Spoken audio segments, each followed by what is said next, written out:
जरा सोचिए, रात के ठीक 12 बजे हैं, पूरा शहर गहरी नींद में सो रहा है, बिल्कुल सन्नाटा है, और अचानक सब कुछ ब्लैंक। नॉर्थब्रुक शहर को एक भयानक और भूखे अंधेरे ने पूरी तरह से निगल लिया है। आज के इस एक्सप्लेनर में हम स्पार्क्ड के उसी रोंगटे खड़े कर देने वाले तीसरे एपिसोड दुश्मन का चेहरा की उस खौफनाक रात का डीप डाइव करेंगे जब इस शहर का सामना अपने सबसे बड़े डर से हुआ था। इस शहर की हर एक चिंगारी अब मेरी है। काल राक्षस की ये चेतावनी याद है? ये कोई मामूली पावर कट नहीं था, ये एक पूरी साजिश थी। अस्पतालों के जनरेटर फेल हो रहे थे, बत्तियां गुल थीं और सारे सिग्नल्स डेड हो चुके थे। रात 12:14 पर न्यूज आती है कि किसी अनजान शक्ति ने पूरे शहर को बिना बिजली के छोड़ दिया है। पुलिस पूरी तरह बेबस, आर्मी को बुला लिया गया है और इसी खौफनाक माहौल में आर्यन की नींद टूटती है। वो खिड़की से बाहर देखता है और आसमान में धुएं और अंधेरे का एक विशाल साया लहराता हुआ नजर आता है। Section 1, the triple threat. तो चलिए सबसे पहले इन दुश्मनों का लेवल समझते हैं। पावर स्टेशन की छत पर कोई एक नहीं बल्कि 3 खूंखार दुश्मन खड़े थे। पहला धूमरा, धुएं का दानव, जिसका फियर फैक्टर 3 स्टार है। फिर है विषानारी, जहर की रानी, 4 स्टार डेडली रेटिंग के साथ। ये पलक झपकते ही पूरी की पूरी इमारत को अपनी जहरीली बेलों में जकड़ सकती है। लेकिन इन सब में सबसे खौफनाक काल राक्षस, अंधकार का राजा, 5 star extreme fear factor. 10 foot लंबा ये दानव सिर्फ रोशनी नहीं चुराता, ये अपने आसपास की पूरी बिजली को लिटरली पी जाता है। इसके हर कदम के साथ तारे जल रही थी और बल्ब फट रहे थे। ये एक ऐसा दुश्मन था जो सचमुच ऊर्जा को खा रहा था। सेक्शन 2, स्पार्क का टैक्टिकल लोडआउट। जब शहर पर इतना बड़ा संकट हो तो तैयारी भी उसी लेवल की होनी चाहिए, राइट? आर्यन अपनी खिड़की से छलांग लगाता है और नीचे देव एक बैग के साथ रेडी है। पहले एपिसोड से देव जिस चीज पर काम कर रहा था वो आखिरकार तैयार थी। द स्पार्क जैकेट, एक काली हुडी जिस पर रबर के हाथ से सिली हुई नारंगी धारियां थी। ये सिर्फ एक कपड़ा नहीं था, ये एक बहुत बड़ा साइकोलॉजिकल शिफ्ट था। इसे पहनते ही वो डरा हुआ बच्चा आर्यन नॉर्थब्रुक का रक्षक स्पार्क बन गया। काली जैकेट, नारंगी धारियां और दिल में एक आग। यहाँ सबसे हैरान करने वाली बात पता है क्या है? इन 5 स्टार रेटिंग वाले खूंखार राक्षसों के सामने जो आखिरी उम्मीद खड़ी थी, उसकी उम्र सिर्फ 12 साल थी। जी हाँ, सिर्फ 12 साल। 3 भयानक खलनायक, एक ही रात, एक ही शहर और उनके सामने महज एक बच्चा।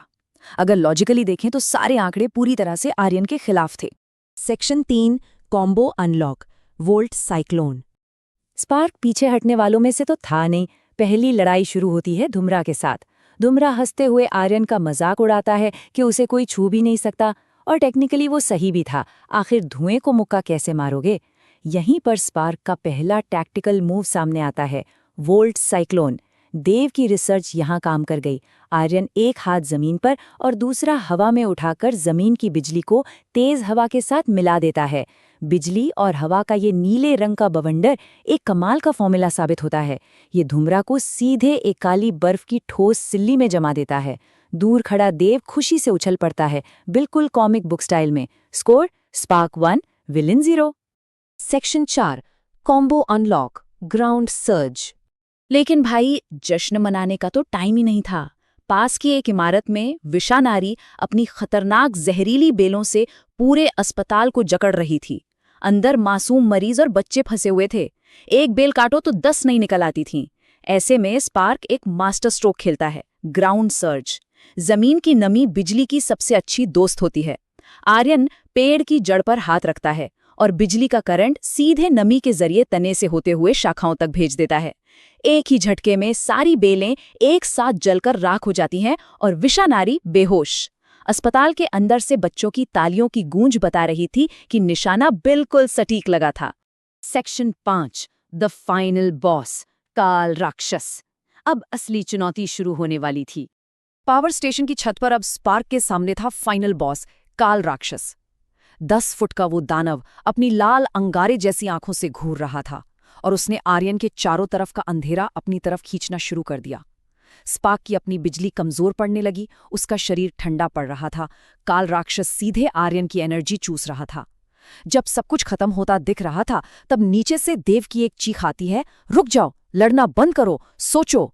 ये वो मोमेंट था जिसने बाजी पलट दी। आर्यन रुकता है, एक गहरी सांस लेता है और समझ जाता है कि अगर दुश्मन एनर्जी का भूखा है तो उसे इतनी एनर्जी दे दो कि वो उसे पचा ही ना सके। दुश्मन को ओवरलोड कर दो। और फिर जो हुआ वो सच में रोंगटे खड़े कर देने वाला था। आर्यन ने आंखें बंद की, दोनों हाथ जमीन पर रखे और पूरे नॉर्थब्रुक शहर के अंडरग्राउंड तारों में सोई हुई सारी की सारी बिजली को एक साथ खींच लिया। सिटी सर्ज, नीली और सफेद रोशनी का एक विशाल बवंडर जमीन से आसमान तक उठ गया। काल राक्षस ने इसे भी चूसना शुरू किया, लेकिन ये बिजली रुकने वाली नहीं थी। वो बढ़ती गई जब तक कि उस दानव की कैपेसिटी जवाब नहीं दे गई। एक भयानक चीख, एक बहुत बड़ा धमाका और काल राक्षस फटकर टुकड़ों में बिखर गया। और देखते ही देखते शहर की बत्तियां एक एक करके फिर से जल उठीं। Section 6, the real danger lingers, असली खतरा अभी बाकी है। अंधेरा छंट चुका था, शहर बच गया था, लेकिन पावर स्टेशन की छत से नीचे उतरा आर्यन पूरी तरह से टूट चुका था। देव ने भागकर उसे संभाला और दोनों सुबह की पहली किरण के साथ उसी फुटपाथ पर थक हार कर बैठ गए। सुबह होते ही लोग बाहर आने लगे, सब राहत की सांस ले रहे थे। पूरे शहर को लगा कि सब ठीक हो गया है। किसी को उस 12 साल के लड़के के बारे में कुछ नहीं पता था, सिवाय एक बुजुर्ग औरत के जिसने उसे देखा और मुस्कुराई। लेकिन कहानी यहाँ खत्म नहीं होती। इसी जश्न के बीच एक काले रंग की एसयूवी में वो ग्रे जैकेट वाला रहस्यमय आदमी चुपचाप बैठा हुआ था। और यहीं पर सबसे अहम बात सामने आती है। उस आदमी ने अपनी डायरी खोली जिस पर लिखा था प्रोजेक्ट स्पार्क। उसने फोन पर किसी को कंफर्म किया कि आर्यन ने अकेले ही उन तीनों को हरा दिया है। और फोन की दूसरी तरफ से जो जवाब आया वो किसी की भी रूह कंपा दे। आवाज ने कहा, उसे खतरे के बारे में बताओ, असली खतरे के बारे में। मतलब समझ रहे हैं आप? काल राक्षस और उसकी टीम तो महज एक शुरुआत थी, असली खतरा तो अभी बाकी है। और हमारी आज की चर्चा इसी खौफनाक सवाल पर आके रुकती है। आर्यन के घर के बाहर आकर एक काली गाड़ी धीरे धीरे रुकती है। उसमें से कोई बाहर नहीं आता, वो बस वही खड़ी रहती है, खामोश, इंतजार करती हुई। वो रहस्यमय आदमी कौन है? क्या वो स्पार्क का दोस्त है या वो असली दुश्मन है जिसका जिक्र फोन पर हुआ था? एक रात का अंधेरा तो स्पार्क ने मिटा दिया, लेकिन कल की सुबह अपने साथ क्या लाएगी? आपको क्या लगता है, आगे क्या होने वाला है?